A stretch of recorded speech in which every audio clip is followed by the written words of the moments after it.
वास्ते मशाल ये जलाई है, जीतने के वास्ते मशाल ये जलाई है। लड़ना है भाई ये तो लंबी लड़ाई है, लड़ना है भाई ये तो लंबी लड़ाई है। जीतने के वास्ते मशाल ये जलाई है। तो हम हाथ जोड़कर अपने शासन प्रशासन से विनती करना चाहते हैं, क्या कहते हैं, हमारी ये रोड बना दीजिए, आपकी बहुत बड़ी मेहरबानी हो जाएगी, आप ये रोड बना दीजिए। ये तो लंबी लड़ाई है, के वास्ते मशाल ये जलाई है, जीतने के वास्ते मशाल ये जलाई है। राम पुरती राहे का हिसाब अधिकालिया,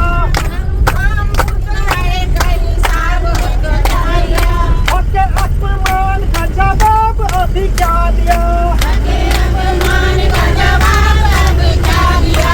सीने में जो आग है कहाँ बुझ पाई है, सीने में जो आग है वहाँ बुझ पाई है। लड़ना है भाई ये तो लंबी लड़ाई है, लड़ना है भाई ये तो लंबी लड़ाई है, जीतने के वास्ते मशाल ये जलाई है, जीतने के वास्ते मशाल ये जलाई है। लड़ना है ये तो लंबी लड़ाई है, लड़ना है बहना ये तो लंबी लड़ाई है, जीतने के वास्ते ये लंबी लड़ाई है। बहुत सुंदर भाई, बहुत सुंदर भाई। हाँ बोला। सभी दीदी बहनों को नमस्कार। ये गाना भी जो हमने गाया है, हम अक्सर इसको उत्तराखंड राज्य आंदोलन के दौरान गाते थे सड़कों पर। इतने घटनाएं हुई हमारे साथ, और इतने आज भी हम जो है मुजफ्फरनगर इतना बड़ा कांड हुआ था, आज भी हम आंखें पथरा गई है अपनी न्याय व्यवस्था को। इनको जो इसमें दोषी हैं इनको सजा दिलाने के आज तक न्याय प्रक्रिया हमारी इतनी लचर कानून व्यवस्था हो गई है। मैं सरकार से कहना चाहूँगा कि इस न्याय प्रक्रिया में सुधार करने के लिए कुछ मंथन कीजिए, कुछ विचार कीजिए। इसको आज भी हम जो है लगातार हाई कोर्ट, सुप्रीम कोर्ट में ये मामला चल रहा है, और सरकार को इसको पैरवी करनी चाहिए, लेकिन सरकार इसमें पैरवी कर रहे हैं। हमारे लोग, हमारे अधिवक्ता, हम लोग इसमें पैरवी करवा रहे हैं हाई कोर्ट, सुप्रीम कोर्ट में। तो बड़ा दुख होता है, बड़ा कष्ट होता है। और 10 साल में हम लोगों ने, हम भी आप लोगों के साथ, हमने भी लड़ाई लड़ी सड़कों पर, और आज भी हम सड़कों पर ही है। शायद हमारा ये जीवन शायद इन्हीं सब चीज़ों के लिए समर्पित है।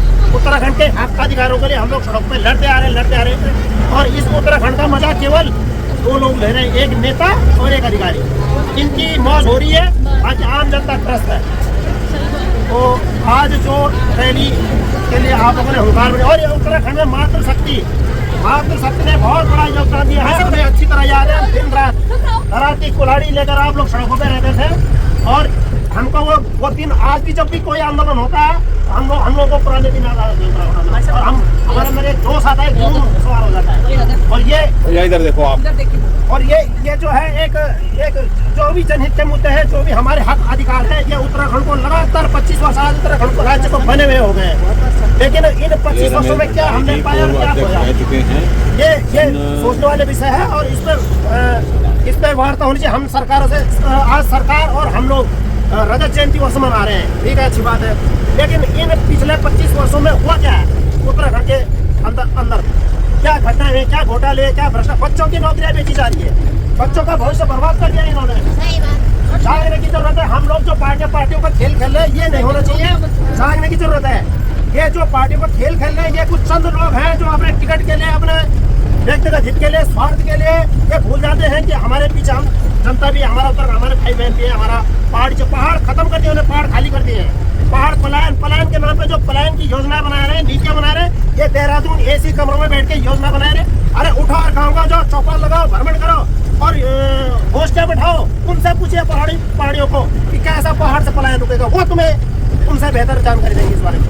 आपका शुभ नाम? मेरा नाम रमेश भंडारी है। मैं राज्य आंदोलनकारी हूँ। मैंने इस राज्य के लिए भी आप लोगों के साथ मिलकर पूरी जनता का, मैंने भी अपने 10 साल बर्बाद किए हैं। बर्बाद इसलिए कह रहा हूँ कि जो दशा और दिशा इस राज्य की हो रखी है, इसलिए कह रहा हूँ कि मैंने बर्बाद किया। बहुत बैकवर्ड इन दोनों राजनेताओं ने और ये ब्यूरोक्रेट ने इस उत्तराखंड को बैकफुट पर धकेल दिया है। आज हमारा तो समय जैसे तैसे कट जाएगा, कोई बात नहीं, लेकिन हमारे आने वाले बच्चे हैं, हमारा भविष्य है, इनको लेकर हम चिंतित हैं। उनको तो इसके बारे में कोई जानकारी भी नहीं है। हम तो कह रहे हैं, उत्तराखंड सरकार से मांग रहे हैं कि जो उत्तराखंड राज्य का आंदोलन लड़ा जाता है, इसको स्कूली पाठ्यक्रम में पढ़ाया जाए। कैसे कितनी यातनाएं झेली हैं, कितना संघर्ष किया है, इतने 42-43 सालों के बाद इस राज्य का निर्माण हुआ है। मैं छासंग में अध्यक्ष रहा हूँ, पूर्व छासंग में। उस समय हम सड़कों पे हमने छात्र जीवन हमारा पूरा सड़कों पर कटा है। जैसे ही हम स्नातक प्रथम वर्ष में गए तो 5 साल 7 साल 8 साल हमने पूरा सड़कों में काटा है इस राज्य की खातिर। हमने कहा पता नहीं अपना राज्य होगा, अपने अधिकारी होंगे, अपनी योजनाएं होंगी, अपने संसाधन होंगे, कैसा हमारा राज्य होगा। एक सपना था हमारे लिए, लेकिन आज हम अगर देखा जाए तो हम तो पछता रहे हैं इस राज्य को लड़ाई लड़ने से। इससे बड़े तो उत्तर प्रदेश में ठीक। आज योगी का राज में और ही पास होता हमारा। हाँ, योगी जी का इससे तो बेहतर देखा जाए तो इससे तो बेहतर ही हो रहा है वहाँ। नहीं, अभी जैसे ये यूपी में होता हाँ, तो योगी का राज में और विकास होता। और विकास मुख्यमंत्री भी उत्तराखंड में होता है, उत्तर प्रदेश में वो तो है। नेताओं के अच्छा, ये बसपा के विधायक जिन्होंने अभी विधानसभा सत्र के दौरान 2-3 दिन का सत्र चला था, उस दौरान जो भी उन्होंने बात रखी, कम से कम उन्होंने उत्तराखंड के विधायकों नेता को जगाने की कोशिश तो की। पहाड़ ठीक तो कहा कि पहाड़ में तुम चुनाव लड़ो, पहाड़ में तुम आरोप प्लेन में बसने के लिए जो चुनाव जीत जा रहा है, एक बार विधायक बन जा रहा अपने लिए तराशने लगा रहा जमीन कोड़ना देहरादून या शहरों में। हमारा देखो जी ऐसा है, मैं भी पहाड़ी, हम लोग जितना लगा मेरा शहरी क्षेत्र है उतना पहाड़ से भी। मैं जितना कोरबा शहर में रहता हूँ उतना मैं जो है पहाड़ में भी रहता हूँ। मेरे अपने गाँव अपने जमीन से बहुत प्यार है मुझे, और मेरी मजबूरियाँ हैं। हमारे पास शिक्षा नहीं है, वहाँ स्वास्थ्य नहीं है, रोजगार नहीं है। अगर ये चीज़ हमको उपलब्ध करा दे सरकार, जिस राज्य की कल्पना हमने की थी, राज्य के पहाड़ के विकास की अवधारणा को लेकर राज्य का निर्माण हुआ था, हमने सोचा जो पहाड़ों में जो पहाड़ों का अस्तित्व खत्म हो रहा है इसको बचाने में ये लोग, लेकिन ये नेता लोग ये अभी परिसीमन हो रहा है, ये परिसीमन पहाड़ को खत्म करने पे तुले। अगर ये परिसीमन हमारे हम इसका विरोध करते हैं जनसंख्या के आधार पे जो परिसीमन हो रहा है। अगर परिसीमन क्षेत्रफल के आधार पे हो, हम चाहते हैं क्षेत्रफल के आधार पे परिसीमन हो। अगर जनसंख्या के आधार पर पहाड़ खत्म हो जाए, मुश्किल से पहाड़ों में 20 और 25 विधायक रहेंगे। बाकी तराई आने वाला समय हरिद्वार, उधम सिंह नगर इन जगह के मुख्यमंत्री बनेंगे, हमारा पहाड़ का कोई मुख्यमंत्री भी नहीं बन पाएगा, ये तो पक्का है। तो हम इसका विरोध करते हैं। ये जो जनसंख्या के आधार पर सरकार परिसीमन कराने जा रही है, हम इसका सरासर विरोध करते हैं। क्षेत्रफल के आधार पर ही परिसीमन। मूल निवास के बारे में बता दो। मूल निवास हमारा जन्मसिद्ध अधिकार है। ये संवैधानिक अधिकार है, और ये पूरे देश में, ये नहीं कि हमारे केवल हमारे उत्तराखंड में लागू नहीं है, बाकी पूरे देश में लागू है। हम उसकी लड़ाई पिछले 1 वर्ष हमने लगातार सड़कों पर लड़ाई लड़ी इस मूल निवास को लेकर, मूल निवास भू कानून को लेकर। और पूरे प्रदेश में हमने, उत्तराखंड के पूरे प्रदेश में जो है हमने हर शहर में, हर कस्बे में हमने रैली निकालने का प्रयास किया और निकाली है। तगड़ी समर्थन मिला आप लोगों के सहयोग से, माता बहनों के सहयोग से बहुत हमको सहयोग मिला है। और इसका परिणाम ये हुआ, भू कानून तो लागू किया सरकार ने, लेकिन भू कानून जो लागू किया इसमें बहुत कमियां छोड़ दी है। लचर भू कानून लागू कर दिया है, और जो अधिकार पहले इन्होंने जिलाधिकारी को दिए थे, अंतर ये क्या, सिर्फ सरकार के पास डाल दिए इन्होंने। लोगों को भ्रमित किया जा रहा है। इस भू कानून में भी सुधार की आवश्यकता है। मूल निवास इन्होंने खत्म कर दिया। मूल हमारे जो बच्चों का भविष्य था वो इन्होंने बर्बाद कर दिया। मूल निवास पूरे पूरे देश में लागू है, केवल हमारे उत्तराखंड में झारखंड में सबसे बढ़िया चल रहा है। यूसीसी लागू कर दिया, मूल निवास खत्म कर दिया। ये प्रयोगशाला बना दी उत्तराखंड को, प्रयोगशाला बना।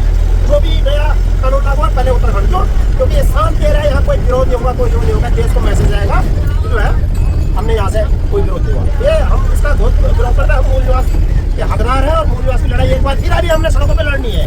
इस मूल निवास को लेकर जनता के बीच जाएंगे और इनसे आशीर्वाद लेंगे, इनसे सहयोग लेंगे, इस मूल निवास को पुनः लागू करने के लिए।